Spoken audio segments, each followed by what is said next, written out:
നല്ലതുപോലെ ഒന്ന് മിക്സ് ചെയ്തതിന് ശേഷം നമുക്ക് ഇത് മൂടി വെച്ച് വേവിക്കാം.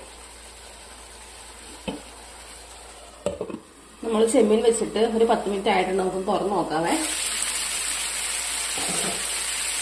എന്താ വെള്ളമൊക്കെ വറ്റി നല്ലപോലെ ഇതായിട്ടുണ്ട്. നമുക്ക് ഇതിലേക്ക് നമ്മൾ ആദ്യം റെഡിയാക്കി വെച്ചിരുന്ന തേങ്ങാപ്പാലില്ലേ, 1 പാല്, ആ പാൽ ഒഴിച്ചു കൊടുക്കാം. എന്നിട്ട് വീണ്ടും മിക്സ് ചെയ്ത് കൊടുത്തിട്ട് ഈ തേങ്ങാപ്പാലും ഫുള്ളും വറ്റി വരണം. എന്നിട്ട് നമുക്കത് നല്ല റോസ്റ്റായിട്ട് എടുക്കാം. നമുക്കത് വീണ്ടും മൂടി വെച്ച് കൊടുക്കാവേ. നമ്മൾ തേങ്ങാപ്പാൽ ഒഴിച്ചതിന് ശേഷം നമുക്ക് തുറന്ന് നോക്കാം. ഇപ്പൊ തേങ്ങാപ്പാലൊക്കെ നല്ലപോലെ വറ്റി നല്ല സെറ്റായി വന്നിട്ടുണ്ട്.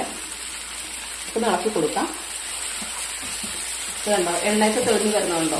ഇനി നമുക്കിത് മതി, ഓഫ് ചെയ്യാം.